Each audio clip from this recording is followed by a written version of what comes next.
England, May, 1815.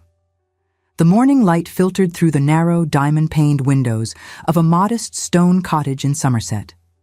It was a watery, hesitant light, typical of the season, casting pale rectangles across the threadbare carpet where Miss Louisa Prescott stood in her wedding dress.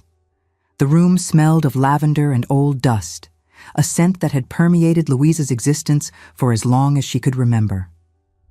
The gown was borrowed, as most things in her life had been.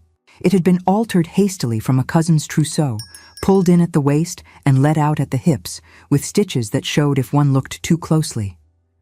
It was a shade of ivory that had perhaps once been white, but time and poor storage had rendered it a melancholy cream that did little to flatter her complexion. The silk was stiff, rustling with an almost apologetic whisper every time she shifted her weight. At 30 years of age, Louisa had long since stopped expecting anyone to look closely at her at all. The mirror before her, its silvering spotted with age like the liver spots on an old hand, reflected a woman of unremarkable features.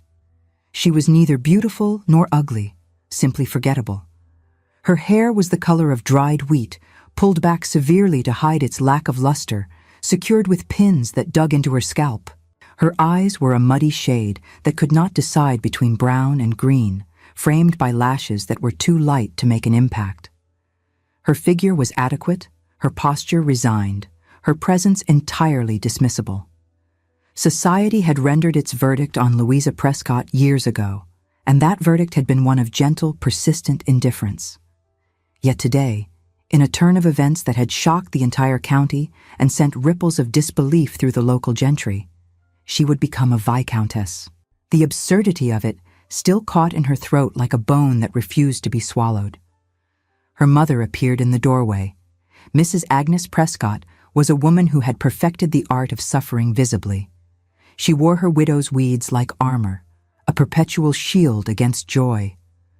Her face was arranged in that particular expression of martyred duty that Louisa had known since childhood, each sigh calibrated to communicate the depth of her disappointments to anyone within hearing distance.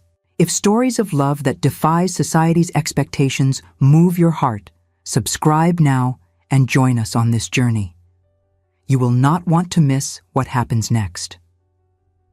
"Come," her mother said, closing the door behind her with deliberate purpose.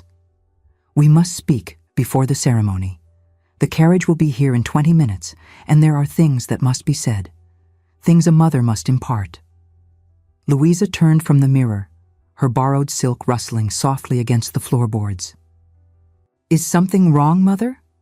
"Sit." Mrs. Prescott gestured to the small, cane-bottomed chair by the window. "There are matters a bride must understand before she enters the married state. Matters your father, God rest his soul, would have wished me to address, though he would have been too delicate to speak of them himself." A cold sensation began to spread through Louisa's chest as she lowered herself onto the chair. The wood felt hard beneath her. Her mother's tone carried that particular weight that preceded her most cutting pronouncements, the ones she delivered as kindnesses while sharpening them like knives. "You are fortunate beyond measure," her mother began, settling herself on the edge of the narrow bed. "A viscount has chosen to marry you. You, Louisa, plain as you are, past any reasonable age of expectation. Lord Harcourt is a man of vast, unencumbered wealth who has the rare luxury of choosing a wife for character rather than coin. You must not squander this miracle through ignorance." "I am aware of my circumstances, Mother. I am grateful." "Are you?" Mrs. Prescott leaned forward, her pale eyes sharp despite the softness of the morning light. "Do you truly understand what this means? What will be expected of you inside that great house? It is not merely about pouring tea or organizing servants." Louisa remained silent. She had learned long ago that her mother's questions rarely required answers. They were merely openings for instruction. "The wedding night," her mother continued, lowering her voice as though the walls themselves might be scandalized by the mere mention. "Your duties as a wife. These are not matters discussed openly in polite society, but ignorance helps no one, least of all a woman of your age who should have learned these things years ago if any man had shown interest. The coldness in Louisa's chest spread to her fingers, her toes, the base of her spine. She had wondered, of course, about the physical aspects of marriage. The whispers of married friends, the knowing looks exchanged behind fans, the occasional bawdy joke overheard at village assemblies. But her mother's expression suggested that whatever wisdom she was about to impart would not be delivered gently. "When your husband comes to your chamber," Mrs. Prescott said, each word falling like a stone into still water, "you must understand one thing above all others. You must close your eyes." Louisa blinked, certain she had misheard. "I beg your pardon?" "Close your eyes, remain still, and say nothing. A proper wife endures. She does not respond, she does not react, she certainly does not participate." Her mother's voice carried the weight of absolute conviction. "Showing enjoyment would mark you as wanton, base, the kind of woman no decent man could respect. Men possess appetites that are coarse and regrettable, but necessary for the propagation of the line. Your duty is to submit to them with dignity." "But surely," Louisa heard herself say, though the words felt distant, as if spoken by someone else. "Surely between husband and wife there might be some measure of affection in such matters, some tenderness." Her mother's laugh was short and without warmth. "Affection? You are 30 years old, Louisa. You are not a debutante reading poetry in a garden, old enough to understand that men take what they need from marriage and women provide it. That is the arrangement. That is what it has always been since Eve took the apple." "Father," Louisa said, though even as she spoke she knew she should not tread on such sacred ground. "Did you never feel any tenderness with father?" The silence that followed was thick enough to touch. Dust motes danced in the shaft of sunlight between them. Her mother's face underwent a series of subtle transformations, each one carefully controlled, until she arrived at an expression of weary resignation. "Your father was a good man," she said finally, "a godly man. But even godly men have appetites, and a wife's duty is to accommodate those appetites without complaint. I survived my marriage. I bore 4 children. I maintained my dignity and my standing in the parish. That is what matters." She rose from the bed, smoothing her dark skirts with hands that had known much labor. "Close your eyes. Remain still. Say nothing. If you follow this advice, you will survive your marriage too. Do not look for joy, Louisa. Look for survival." She left without another word, the door clicking shut behind her with the finality of a coffin lid. Louisa sat motionless in the pale morning light, her mother's words settling over her like a shroud. "Close your eyes. Remain still. Say nothing. Survive." This, then, was what awaited her. Not the tender glances of romantic novels, not the breathless anticipation her married friends hinted at behind their fans. Simply survival, simply endurance. Simply closing her eyes and waiting for it to be over. It was then that something shifted inside her, a small rebellion she could not quite name. If this was to be her fate, if she had traded her freedom for security and would now pay the price in her marriage bed, she would face it with whatever dignity she could muster. She had faced worse. She had faced 30 years of being found wanting, 30 years of pity and dismissal, 30 years of her mother's disappointment. What was one more endurance? The ceremony took place in the small chapel where her father had preached for 3 decades. The wooden pews still bore the marks of generations of faithful, and the smell of old incense and damp stone clung to the air. The afternoon light fell through plain glass windows onto a congregation of fewer than 20 souls. Lord Marcus Harcourt, Viscount of Ridley, stood at the altar with an expression Louisa could not read. At 38 years of age, he was not a handsome man in the classical sense.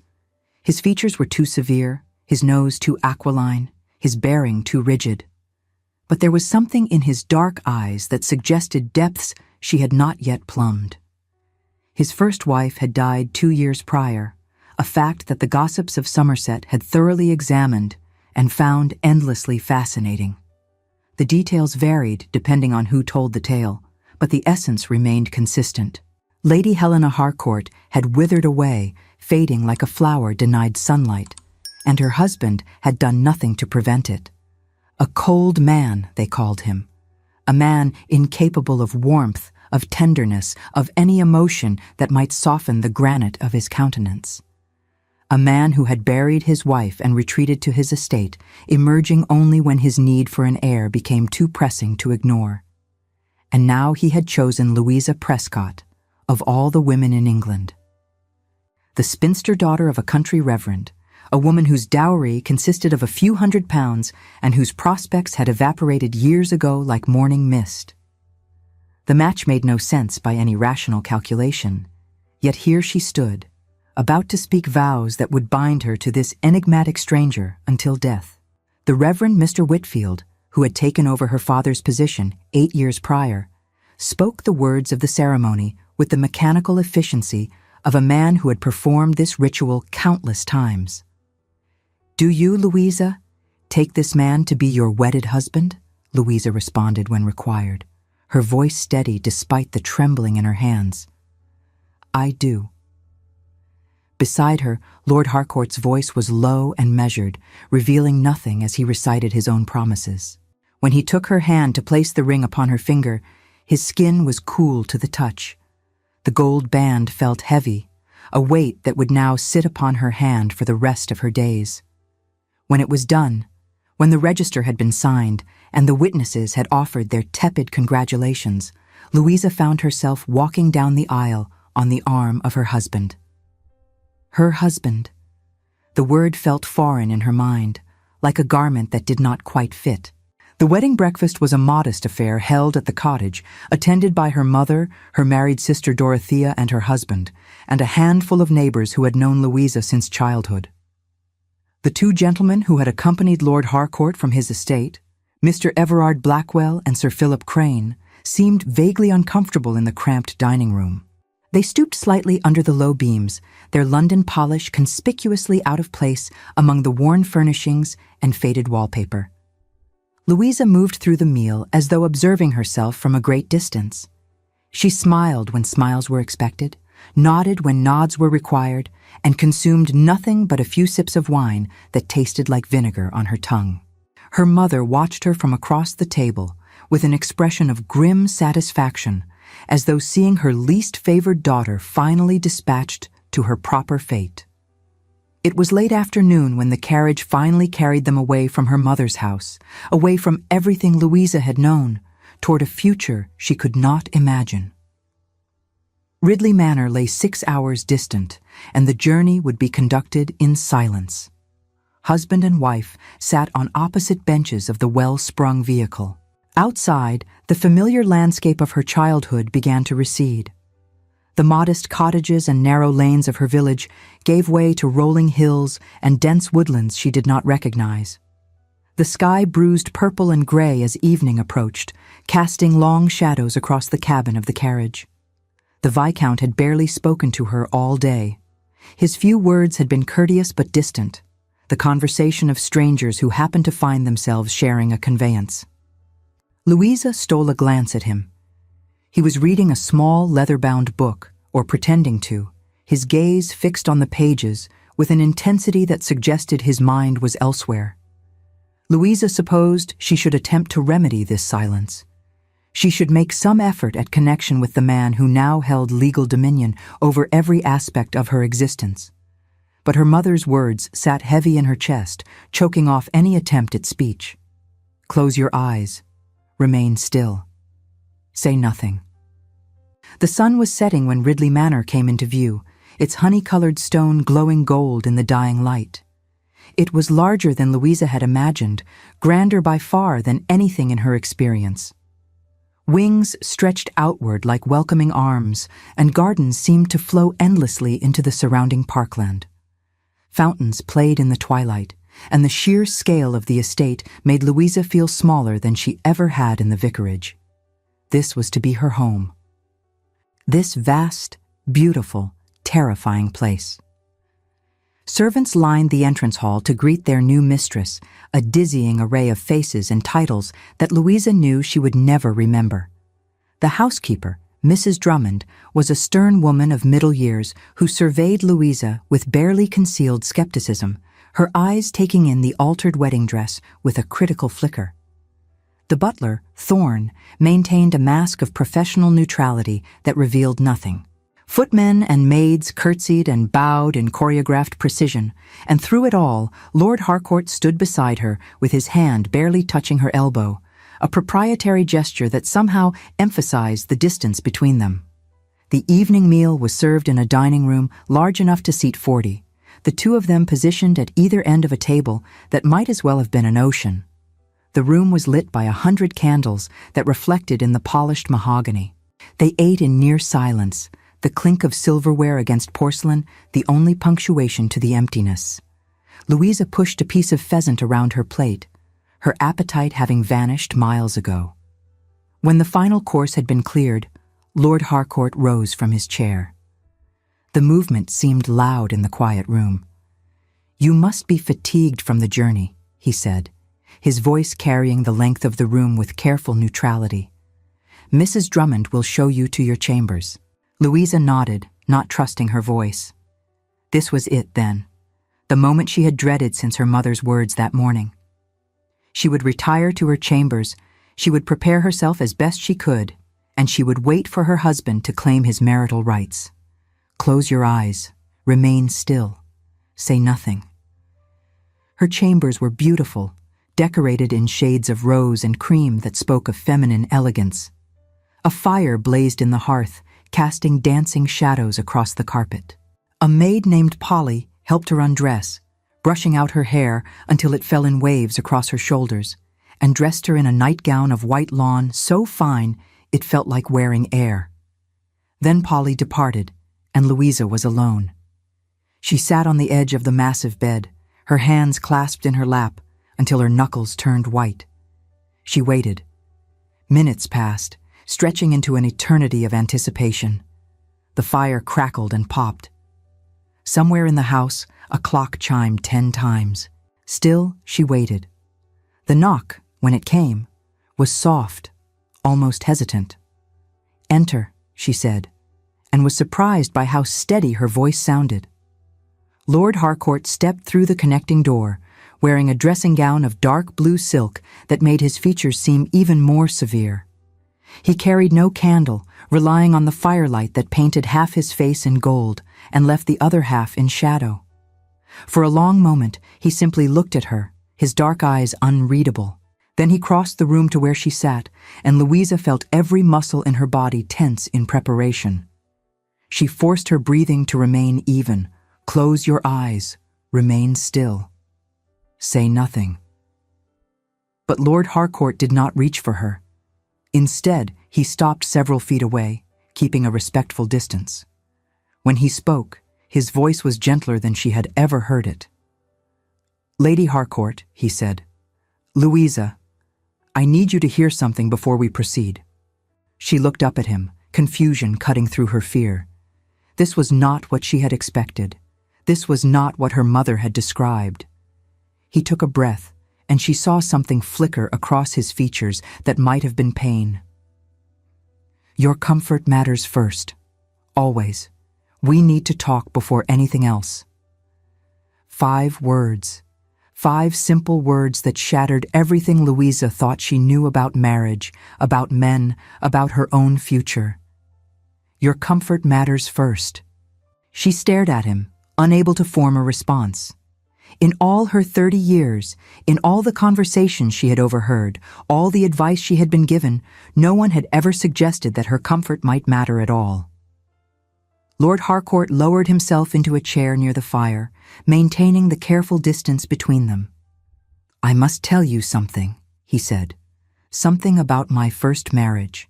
Something that will explain why I cannot simply claim my rights as a husband without first earning your trust." Louisa found her voice. "You do not owe me explanations, my lord. I understand my duties." "Do you?" His smile was brief and without warmth, directed more at himself than at her. "Do you understand that I failed my first wife through my coldness, my demands, my utter failure to see her as anything other than a possession? Helena was always a delicate soul, but my silence was the frost that she could not survive. I did not even notice she was dying until it was far too late. The rawness in his voice was startling.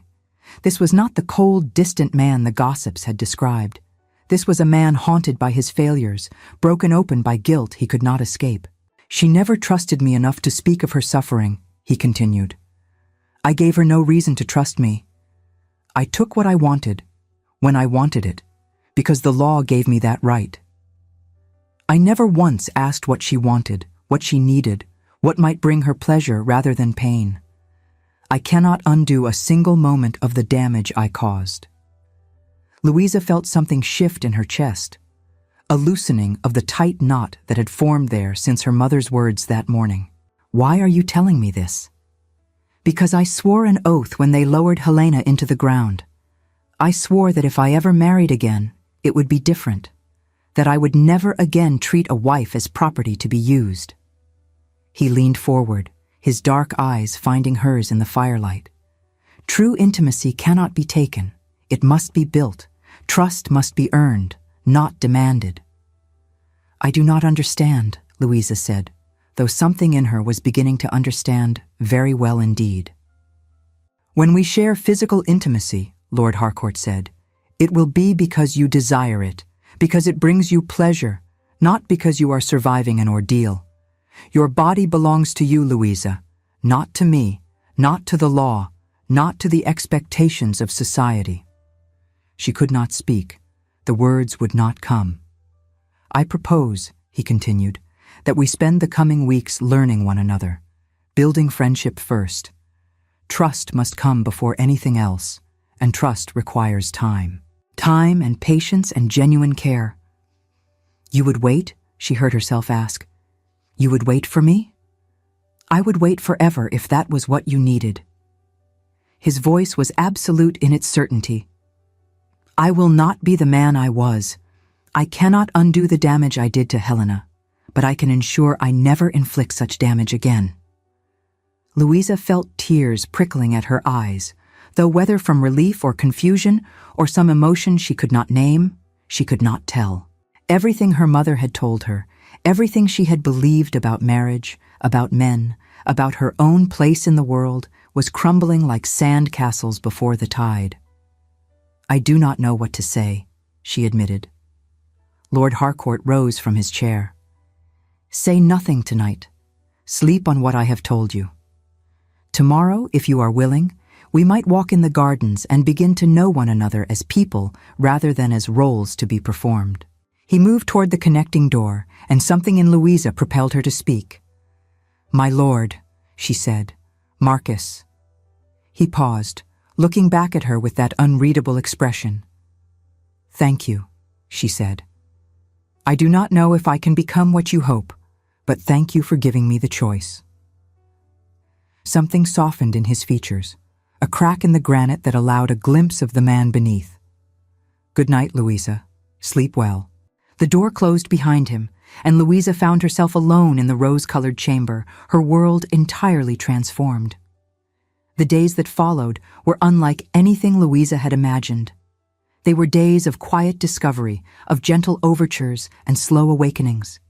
Each morning, she woke to find fresh flowers on her breakfast tray, small blooms from the hothouse chosen by the Viscount himself. Each afternoon, they walked together through the gardens of Ridley Manor, their conversations meandering through topics both trivial and profound. One evening, 3 weeks after her arrival, Marcus invited her to the East Wing. It was a part of the house she had not yet explored, and she followed him up a spiral staircase that opened into a circular room with a domed ceiling. My sanctuary, Marcus explained, gesturing to the massive brass telescope that dominated the center of the room. The observatory. Louisa approached the instrument with caution. I did not know you were a man of science, Marcus. I am a man who seeks perspective, he corrected gently. Up here, the concerns of the ton, the gossip, the expectations, they all seem rather small. Would you like to look? He adjusted the instrument, his movements precise and practiced. Saturn is visible tonight. It is quite a spectacle. Louisa stepped forward. Marcus moved aside to let her take his place, his hand hovering near her back to steady her without quite touching. She leaned in, closing one eye, and gasped. Suspended in the velvet darkness was a ball of light, encircled by perfect, luminous rings. It was impossible, beautiful, and utterly indifferent to the world below. "It is magnificent," she whispered. "It is," Marcus agreed, though when she turned to look at him, she found his gaze was not on the stars, but on her face. "It reminds us that there is beauty in the universe that requires nothing from us. It simply exists." "You come here often?" "Every clear night. It was here that I learned to stop trying to control everything. One cannot command the stars, Louisa. One can only observe them, appreciate them, and try to understand them." He paused. "I should like to understand you, Louisa, as I understand the stars." "There is not much to understand," she said, looking down at her hands. "I am a simple woman, a plain woman." "You are a woman who sees the world clearly," he countered. "I have watched you with the staff. You listen to them. You remember their names. I have watched you in the library, devouring books with a hunger that speaks of a mind starved for nourishment. You are not simple, Louisa, and to me, you are certainly not plain." It was then that something began to shift between them. Something beyond the careful politeness of strangers, beyond the cautious dance of two people learning to share space. Louisa felt herself seen for the first time in her life, truly seen, not as a spinster or a burden or a disappointment, but as a person with thoughts worth hearing and opinions worth considering. She told him about her father, the gentle reverend who had died when she was 22, leaving behind only debts and 4 daughters with no prospects.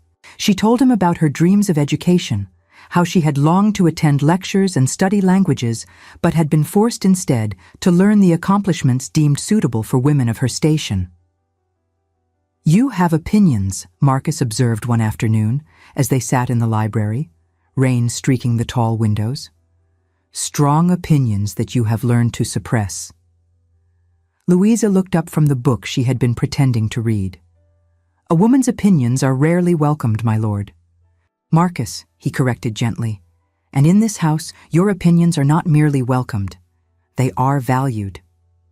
"You say that now," she said, and heard the bitterness in her own voice before she could stop it. "But the world does not agree." He set aside his own book, giving her his full attention. "What opinions would you share if you believed yourself truly free to speak?" She hesitated. The old habits of concealment ran deep, warnings against honesty drummed into her since childhood. But something in his patient attention gave her courage. "I believe," she said slowly, "that the condition of the poor in this country is a disgrace. That children should not starve while their betters dine on 10 courses. That women should have access to education equal to men. That the laws which govern marriage reduce wives to property in all but name." She expected shock, disapproval, the cold withdrawal her mother had always exhibited when Louisa dared voice such sentiments. Instead, Marcus smiled, a genuine smile that transformed his severe features into something approaching warmth. "Continue," he said. "I beg your pardon?" "Continue. I find myself in agreement with your premises and curious to hear your conclusions." The weeks passed, and with them, the careful boundaries Marcus had established began to soften. Their hands brushed during walks, and neither pulled away. He helped her into carriages with a touch that lingered a moment too long. One evening in the library, as rain pounded against the windows and thunder rolled across the parkland, their eyes met across the space between their chairs, and something electric passed between them. "Louisa," Marcus said, his voice lower than usual, "I find myself wanting to ask you something." "Ask," she said, her heart suddenly loud in her ears. "May I kiss you?" The question hung in the air between them, revolutionary in its simplicity. He was asking. Not assuming, not demanding, not taking what the law already granted him the right to take. He was asking. "Yes," she whispered. He rose from his chair and crossed to where she sat. Slowly, giving her time to change her mind, he lowered himself to kneel before her. His hands, warm and gentle, cupped her face with a tenderness that made her throat ache. "If at any moment you wish me to stop," he said, "you need only say the word." Then his lips met hers, and Louisa discovered that everything her mother had told her was wrong. The kiss was soft at first, exploratory, a question rather than a demand. But as she responded, as her own hands rose to grip the lapels of his coat, something deeper awakened. Heat and longing, and a desire she had never known she possessed. This was not something to be endured. This was not something to survive with closed eyes and clenched teeth. This was something she wanted, something her body had always been capable of wanting, something she had been taught to fear and suppress and deny. When they finally parted, both breathing harder than before, Marcus looked at her with wonder in his dark eyes. "Louisa," he said, "my remarkable, surprising Louisa." "Is it always like that?" she asked, her voice unsteady. "Does it always feel like that?" "It can be," he said, "when both people want it, when both people choose it freely." He pressed his forehead to hers. "We can stop here. We can wait as long as you need." "And if I do not wish to wait?" His breath caught. "Then we proceed at whatever pace you choose, always your choice, always your terms." That night, Louisa made a choice her mother would have found incomprehensible. She opened the connecting door to her husband's chambers and found him standing by the window, watching the storm that raged across the parkland. When he turned and saw her there, in her nightgown with her hair loose around her shoulders, his expression was one of such desperate hope that it nearly broke her heart. "I have come to claim my husband," she said, the boldness of her own words surprising her. "Louisa," he breathed, "are you certain?" "I am certain that I have spent 30 years being told what I should want, what I should feel, what I should accept. I am certain that you have shown me there might be another way. And I am certain," she crossed the room to stand before him, "that I would like to discover what that other way feels like." What followed was nothing like her mother's warnings. There was gentleness, yes, and patience, and pauses to ask if she wished to continue. But there was also passion and pleasure, and the revelation that her body was capable of joys she had never imagined. Marcus taught her that intimacy could be beautiful, that desire was natural, that her pleasure mattered as much as his own. Afterward, lying tangled together in the moonlight, Louisa felt tears sliding down her cheeks. "Did I hurt you?" Marcus asked immediately, his voice thick with concern. "No," she said. "No, quite the opposite." She turned to face him, this man who had somehow become her husband and her friend and her revelation all at once. "I am crying because I am happy. And I did not know that was possible." He pulled her close, pressing a kiss to her forehead. "I will spend the rest of my life ensuring your happiness if you will let me." "I will let you," she whispered. "I will let you." The summer ripened into autumn, and with it, Louisa blossomed into a woman she barely recognized. Gone was the hunched, apologetic creature who had stood in her mother's cottage dreading her wedding night. In her place stood Lady Harcourt, Viscountess of Ridley, a woman who laughed freely and spoke her mind and walked through the gardens of her new home with her head held high. But happiness, she would soon learn, was a fragile thing in the unforgiving world of the ton. The return to London for the little season brought with it challenges Louisa had not anticipated. A letter had arrived before their departure, a warning from Marcus's solicitor that society was already whispering about his unconventional choice. In Somerset, in the privacy of Ridley Manor, she and Marcus had built their own world, governed by their own rules. In London, surrounded by the sharp eyes and sharper tongues of society, their unconventional marriage became a subject of endless speculation. "Have you noticed the way he looks at her?" Lady Agatha Fortescue murmured to Lady Henrietta Vane at the Duchess of Dorset's musicale. "It is quite extraordinary. One would almost think he was in love with her." "A man of his position," Lady Vane replied, her fan moving in languid strokes.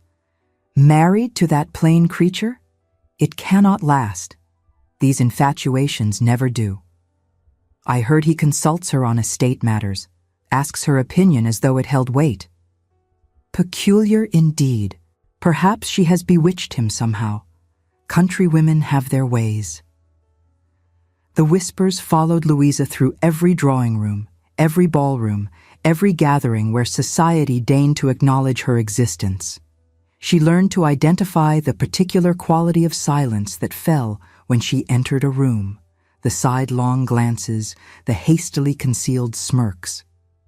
The Ton had weighed Lord Harcourt's choice and found it wanting, and they were determined that Louisa should know it.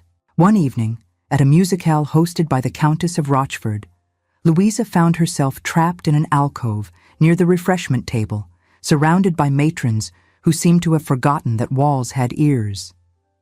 "I give it another 6 months," Lady Marguerite Ashby declared with the confidence of a woman who had never been wrong about anything.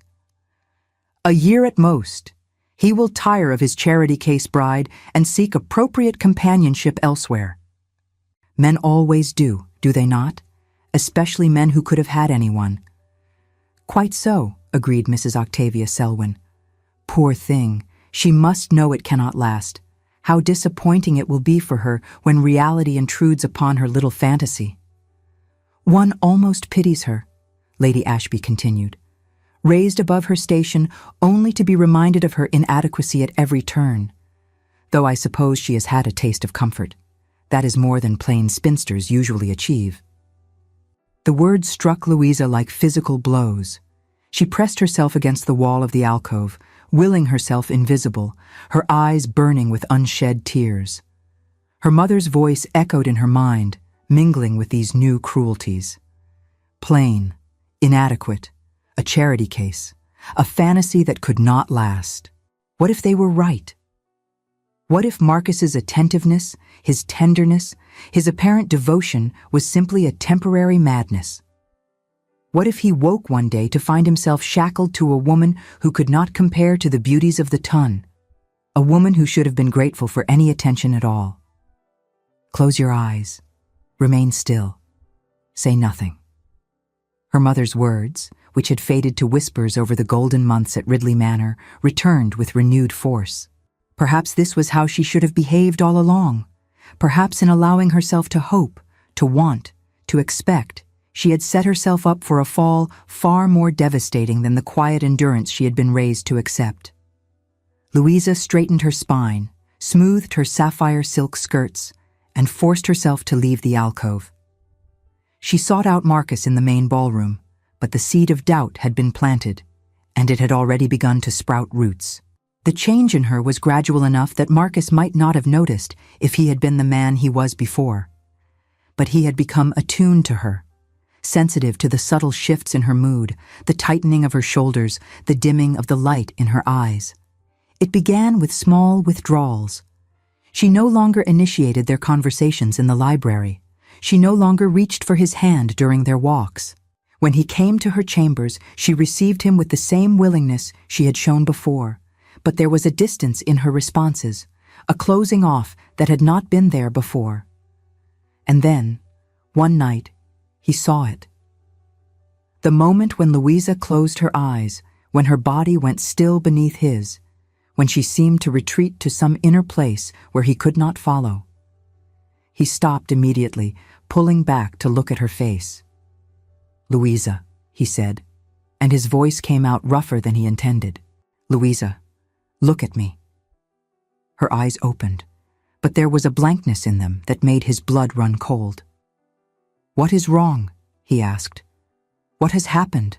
What have I done to make you retreat from me?" "Nothing," she said, her voice flat. "I am simply fulfilling my duties as a wife." "I do not want duties," Marcus said, his heart beginning to crack along old, familiar fault lines. "I want you, present, willing, wanting me in return. She turned her face away.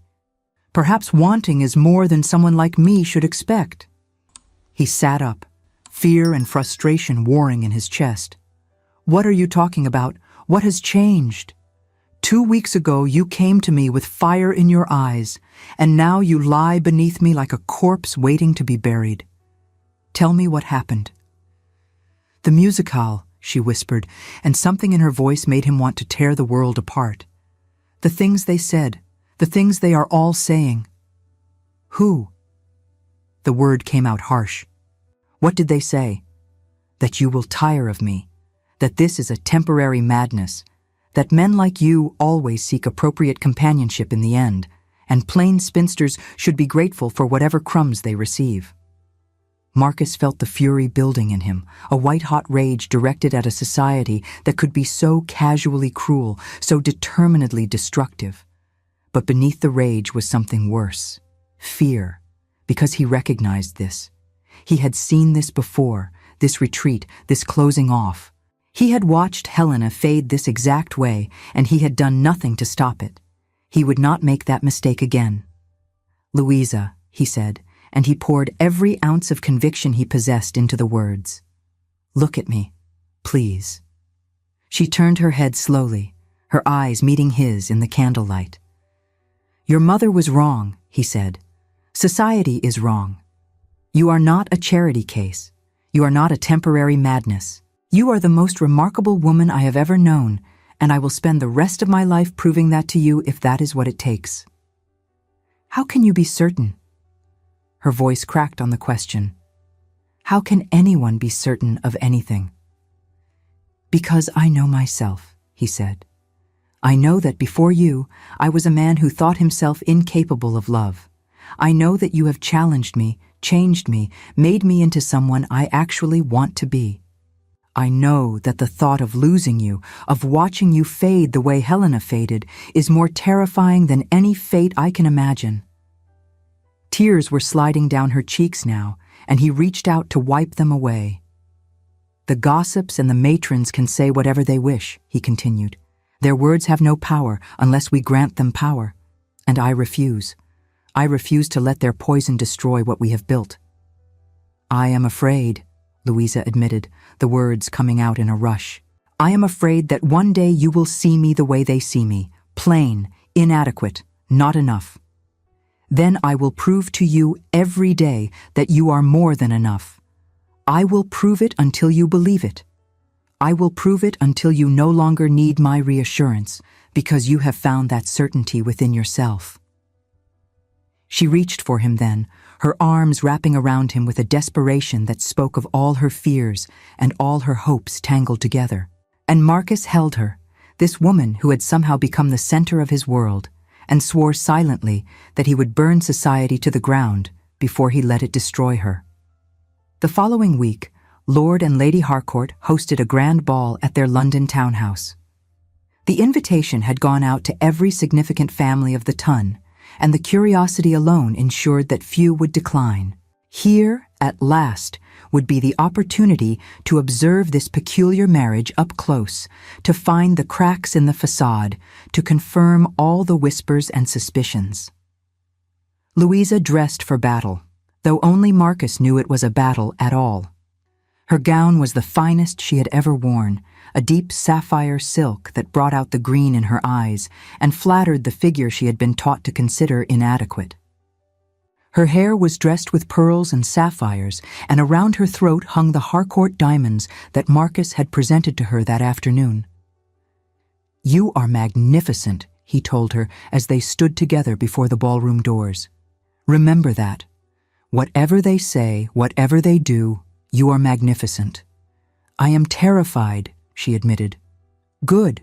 That means you are brave. Courage is not the absence of fear. It is the determination to act despite it."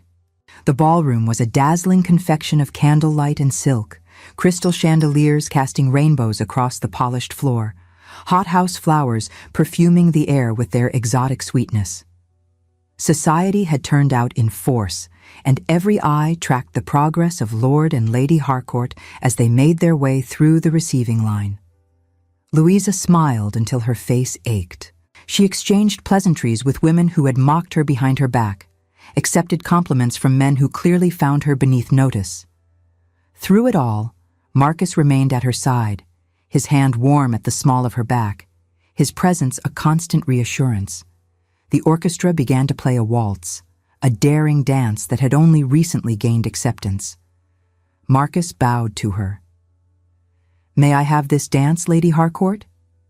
Louisa hesitated only a fraction of a second before placing her hand in his. As he swept her onto the floor, his hand firm on her waist, she felt the eyes of the room upon them. But as they turned, spinning through the music, the faces of the crowd blurred into a wash of color. There was only Marcus, only the steady pressure of his hand, the warmth of his gaze, the way he guided her effortlessly through the steps. For those few minutes, they were alone in the crowded room, a universe of two. It was near midnight when the spell was broken.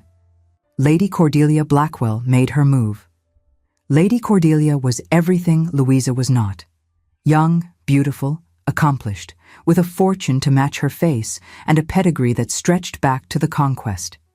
She had been widely expected to catch the eye of Lord Harcourt during his return to society, and the collective shock when he had instead married a plain spinster from Somerset had not yet faded from memory.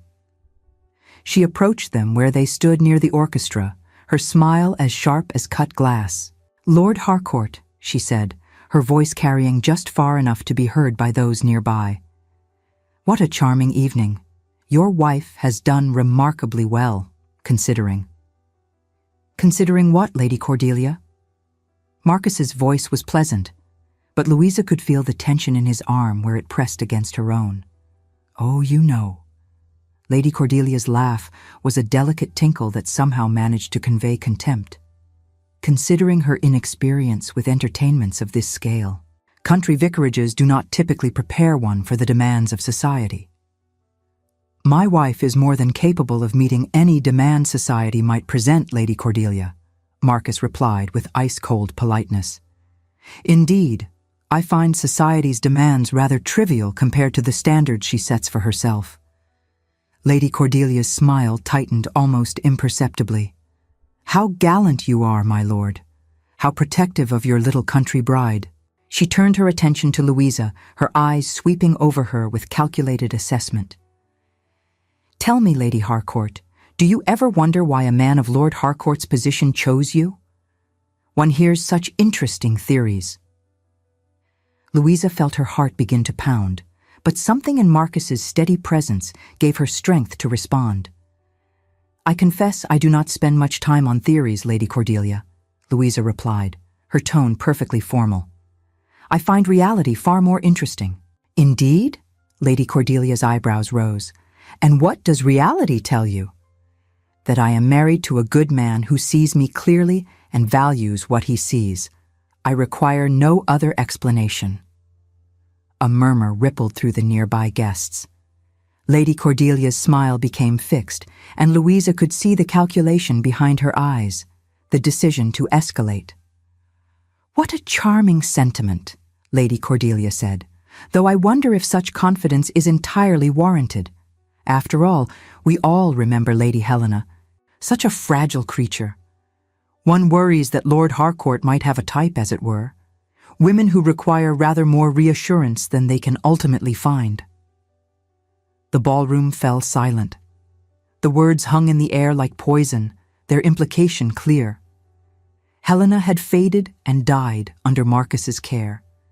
Now he had chosen another plain, unremarkable woman. How long before history repeated itself? Louisa felt Marcus stiffen beside her, felt the rage building in him like thunder before a storm. But before he could speak, before the situation could escalate beyond recovery, something shifted inside her. A clarity, a certainty that had been building for months and now crystallized into diamond hardness. "Lady Cordelia," she said, her voice clear and steady enough to carry to every corner of the suddenly silent ballroom. "I appreciate your concern for my welfare. However, I must confess some puzzlement at your interest in my marriage." "I beg your pardon?" You speak as though you have some special insight into Lord Harcourt's character, some particular knowledge of his first marriage. Yet to my understanding, you were a child in the schoolroom when Lady Helena died, and Lord Harcourt has been a virtual recluse in the years since. On what basis do you presume to offer observations? A ripple of something that might have been amusement passed through the assembled guests.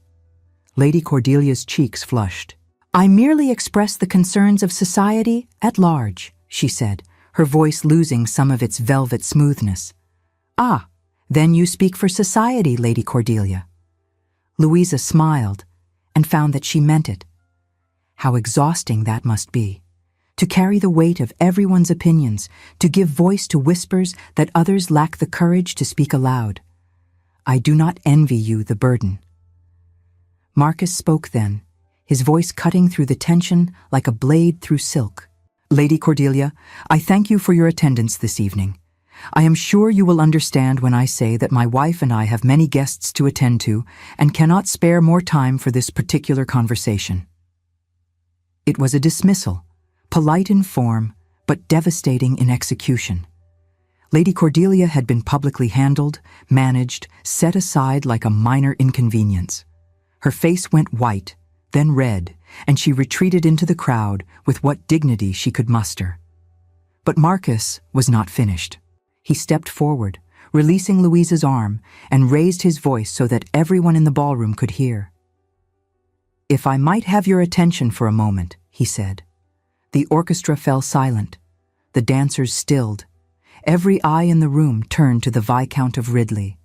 Many of you have wondered about my marriage, Marcus continued.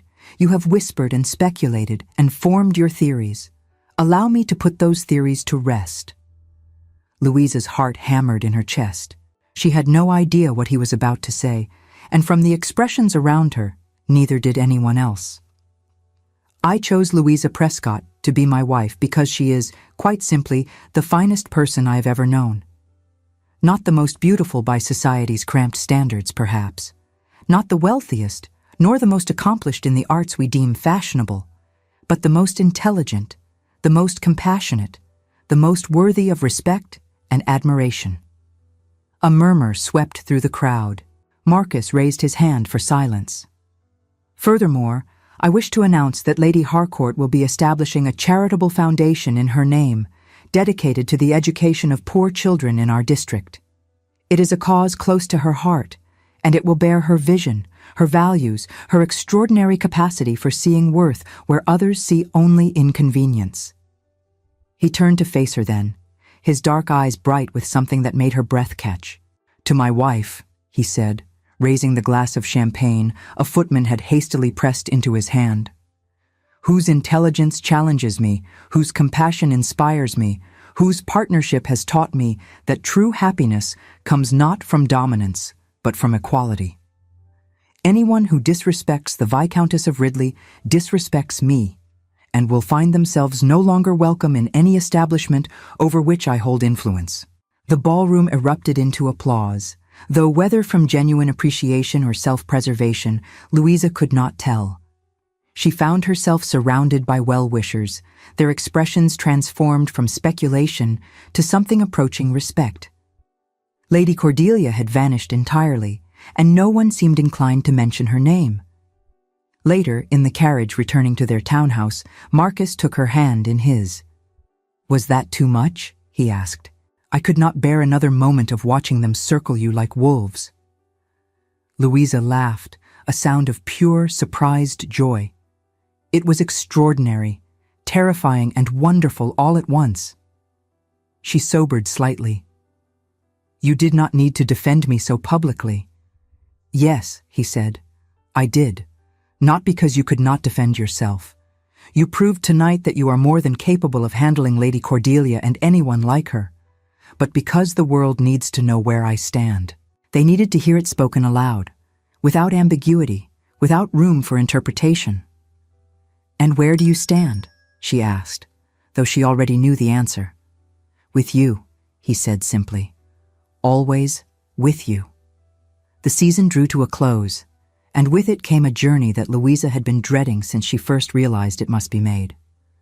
The letter had arrived 3 weeks prior, her mother's familiar script conveying displeasure and expectation in equal measure. Your sister informs me you will be passing through Somerset. I expect a visit of appropriate duration. Marcus offered to accompany her, but Louisa knew this was a confrontation she must face alone. She had spent 30 years under her mother's influence, 30 years of being shaped by criticisms and limitations and expectations that had nearly destroyed her capacity for joy. If she was ever to be truly free, she must return to the source of her chains and break them with her own hands. The cottage looked smaller than she remembered, its walls shabbier, its windows duller. How had she ever found it adequate? How had she survived here, in this cramped space with its narrow rooms and narrower minds?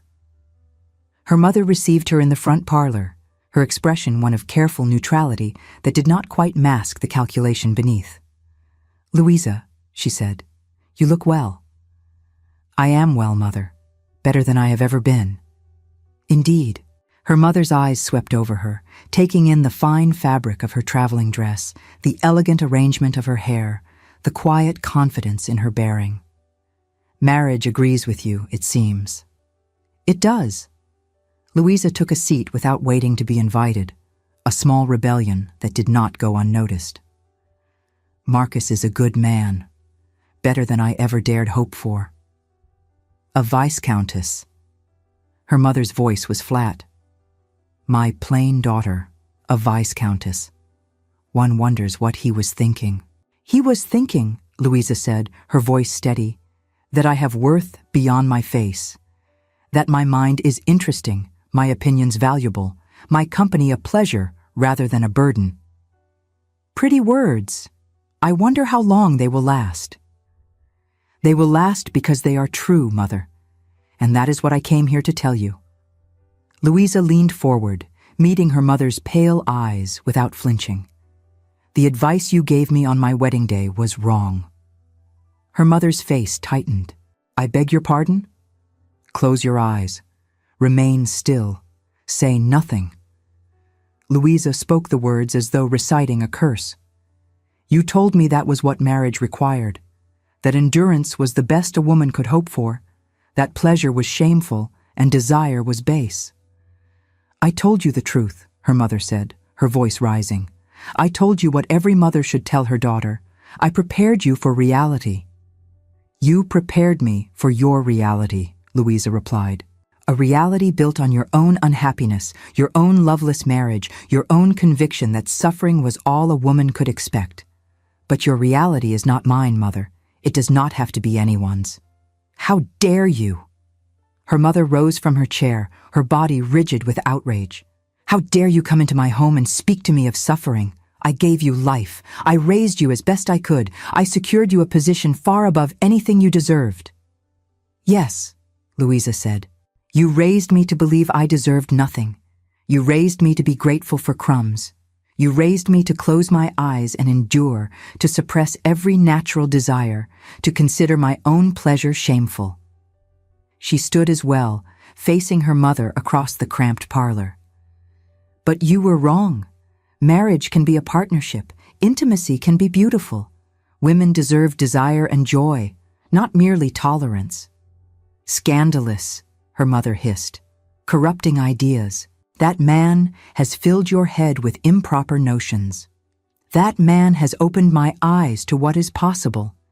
He has shown me that I am worthy of love, worthy of respect, worthy of a life that brings me happiness rather than mere survival."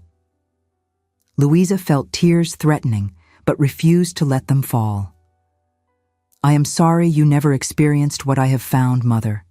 I am sorry that your marriage taught you to see suffering as virtue. But I will not carry your bitterness as my inheritance. I will not teach my daughters to close their eyes and endure.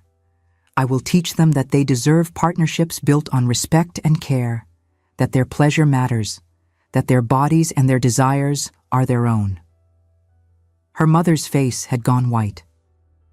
"You have daughters?" "Not yet." Louisa placed a hand on her still flat stomach, thinking of the new life she had begun to suspect was growing there. But when I do, they will know a different world than the one you raised me in. They will know that love is possible, that joy is their birthright, that their worth is not measured by their faces or their dowries or the approval of society. She moved toward the door, pausing at the threshold. I do not expect you to understand, Mother. I do not even ask for your blessing. But I want you to know that I have found something beautiful, and I will not let you convince me to be ashamed of it. She left the cottage without looking back, climbed into the waiting carriage, and felt something shift inside her. A weight lifting, a chain breaking. 30 years of limitations and expectations and careful suppressions finally released. She was free. The return journey to Ridley Manor felt like coming home in a way that the cottage never had. Marcus met her in the entrance hall, his eyes searching her face for signs of distress. He reached out, his hand lingering intimately against her cheek for a moment, before he led her toward the privacy of the library. "How was it?" he asked once the heavy oak doors were closed. "Difficult," she admitted, "but necessary. I said things I have needed to say for years. I am not sure my mother will ever forgive me." "And how do you feel?" Louisa considered the question. She thought of her mother's pale, rigid face, of the cramped parlor, of the 30 years of diminishment that had begun in that house. And then she thought of Marcus, of Ridley Manor, of the life they were building together. "Liberated," she said. "I feel liberated." Marcus pulled her into his arms, holding her close. "I am proud of you," he murmured against her hair, "so unutterably proud." That night, they lay together in the great bed of the master chamber, tangled in sheets and moonlight, the autumn wind rattling the windows. Louisa traced patterns on Marcus's chest, feeling the steady beat of his heart beneath her fingers. "I have something to tell you," she said. He shifted, looking down at her with concern. "What is it?" "I am late," she said. "Nearly 3 weeks now. I was not certain until today, but I believe I am with child." The words hung in the air between them. Marcus went still, his breath catching in his throat. "A child," he said. "Our child." "Yes." She looked up at him, suddenly uncertain. "Are you pleased?" His answer was to gather her into his arms, to bury his face in her hair, to hold her so tightly she could feel tremors running through his body. "Please does not begin to describe it," he said, his voice rough with emotion. "Louisa, you have given me everything. A second chance at life, at love, at being the man I always should have been. And now this, a child, a family, a future." She felt tears on her cheeks and did not know if they were hers or his. "I want to do this differently," she said. "I want to raise our child in a way that breaks the cycles that nearly broke us both." "Tell me," he said. "Tell me what you want." "If we have a daughter, I want her to expect partnership, not endurance. I want her to know that her mind and her character matter more than her decorative value. I want her to believe that love is possible, that pleasure is natural, that her desires are nothing to be ashamed of. And if we have a son, I want him to cherish his partner, not control her. I want him to understand that true strength is found in his wife's happiness, that genuine intimacy requires two people choosing each other freely, not one person claiming rights over another." Marcus pressed a kiss to her forehead. "Our child will see two people who chose each other," he said. "Two people who delight in partnership, in equality, in mutual respect. That is the greatest gift we can give them, the knowledge that love can be different from what society prescribes." Spring had returned to the parkland, painting the world in shades of vibrant green and yellow. The frost had melted, leaving the earth rich and ready for new life. Louisa stood in the library of Ridley Manor, her hand resting on the gentle swell of her stomach, watching the sunlight play across the garden. Nearly a year had passed since her wedding day, since she had stood in her borrowed dress, dreading the night to come, since Marcus had spoken 5 words that changed everything. Your comfort matters first. She thought of her mother's face at their last meeting, tight with disapproval and something that might have been envy. She thought of Lady Cordelia, retreating into the crowd with her dignity in tatters. She thought of all the women she had known, the ones who had closed their eyes and endured, the ones who had been taught that survival was the best they could hope for. And she thought of herself. Plain Louisa Prescott, who had been told she would never amount to anything, who had been taught to expect nothing, who had spent 30 years making herself small and quiet and invisible. That Louisa was gone. In her place stood Lady Harcourt, Viscountess of Ridley, a woman who spoke her mind and claimed her desires and refused to apologize for her existence. Arms wrapped around her from behind, and she leaned back into Marcus's warmth, feeling the solid reassurance of his presence. "What are you thinking?" he asked, his chin resting on her shoulder. "I am thinking about how different everything could have been," she said.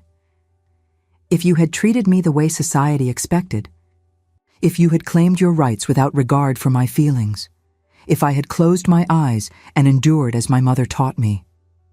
"That is not what happened," he said. "No." She turned in his arms, looking up at the face that had become more dear to her than she had ever imagined possible. "Instead, you chose a different path. You chose to see me as a person rather than a possession. You chose to build trust instead of demanding submission. You chose to care about my happiness. And you," he said, his voice soft, "chose to believe me, chose to open yourself to possibilities you had been taught were impossible, chose to claim your own desires rather than surrendering to expectations. We chose each other," she said, freely, joyfully, completely. He kissed her then, slow and deep, a kiss that promised a lifetime of such moments. When they parted, she saw her own joy reflected in his eyes. "It is a beautiful morning," he murmured. "It is," she agreed. A morning full of promise. Outside, the birds sang in the budding trees, celebrating the end of winter and the arrival of warmth. Inside, the library was filled with golden light, and Louisa felt, for the first time in her life, absolutely complete. She was a woman who had been taught to close her eyes, to remain still, to say nothing. She had been raised to believe that endurance was the best she could hope for, that her desires were shameful, that her worth was measured by standards she could never meet. But she had found a man who whispered 5 words that changed everything. A man who saw her clearly and valued what he saw. A man who taught her that love could be different, that pleasure was natural, that she deserved joy and passion and partnership. And in learning to believe him, she had learned something even more important. She had learned to believe in herself. The child growing beneath her heart would know a different world. A world where women were not taught to close their eyes and endure. A world where love meant choosing each other, not claiming ownership. A world where happiness was not a fantasy, but a birthright. That was the legacy Louisa would leave. Not the bitter inheritance of her mother's disappointments, but something new, something healing, something that might change not just her own life, but the lives of generations to come. And it had all begun with 5 simple words, spoken in firelight by a man who had learned, too late, the cost of failing to speak them before. Your comfort matters first. Thank you so much for staying with us until the end. If this story touched your heart, please like, subscribe, and share with someone who needs to hear it. Your support helps us continue creating stories of love, resilience, and hope. Until next time, may you find your own 5 words that change everything.